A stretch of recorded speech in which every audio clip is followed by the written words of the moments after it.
I'm Lucas Sabatini, and I am the CVT PTL for the 2025-2026 year. This is Arizona or Robusto, whichever name you like, our 2025 year car. I'm going to go over a brief explanation of the CVT, or continuously variable transmission, for the purposes of any future person who wants to collect shift curve data or other data related to it. So we start off with the engine up here. Of course, this creates our actual power and rotation. Right here is the spark plug and spark plug cable. It just pops out like that, and this is the cable itself. Just pops back in. You have the shaft coming out of the engine. So you have the CVT. You have the entire CVT back here, which is this system. This is the CVT backplate, and coming out of the engine over here, you have its output, which is what the primary connects to. This is the belt, and this is the secondary down here. As the primary spins faster and faster and faster, this side of the pulley will begin to slide inwards, making the belt ride out and further out of this pulley. As that happens, the belt will be pulled further and further into the secondary, thus changing the ratio between these two, and what actually lets us have this transmission and keep ourselves at the ideal RPM of the engine. The secondary is directly connected into the input shaft of the gear case or reduction box. Both names work.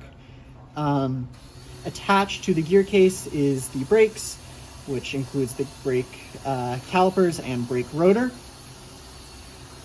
There are the two output shafts of the gear case, which are here, and another one down here that is covered by the gear case. The half shafts, which are these, have at the ends of them splines, which are what actually allow you to transfer the power and the torque, which connect into the output shafts of the gear case and also into the wheels, and letting you transfer all your power and torque you want from the beginning all the way to the end. Whenever you're ready. Hi, I'm Sienna. I'm the current Electronics and Data AC subsystem lead for the 2025 year. I'm going to point out, Lucas did this great explanation of the whole rear drivetrain. I'm going to point out where we can put measuring devices to get a shift curve for the CVT. So a shift curve of the CVT means that we want to measure how does this belt shift out from the primary and into the secondary, changing that ratio between these two pulleys. So what we need, number one, some way to record the RPM of the primary. Number two, some way to record the output, the rotation of the secondary.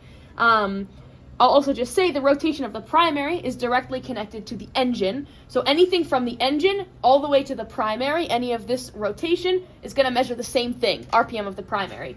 Anything from the secondary through the gear case, through even the brake rotor, through the output shaft, through the half shaft to the wheels, are all going to be just with some factor to be able to measure the secondary. So for the primary, we have a couple options.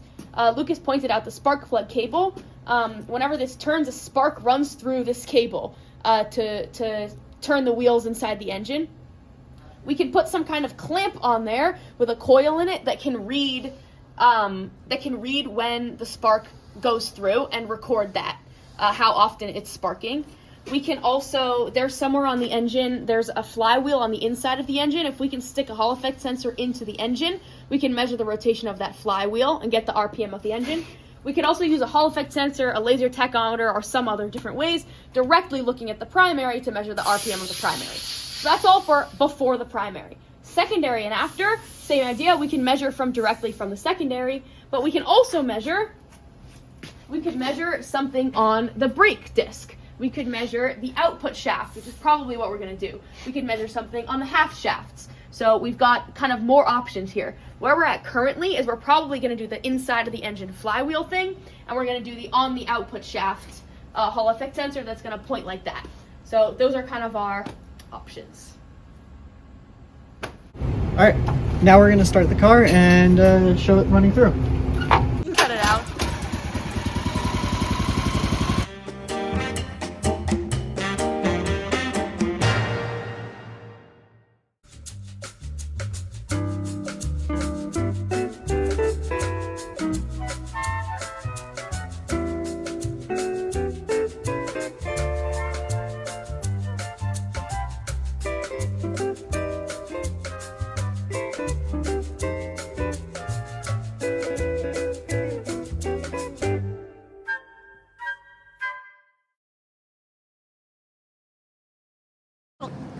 Alright, now we're going to start the car and show it running through.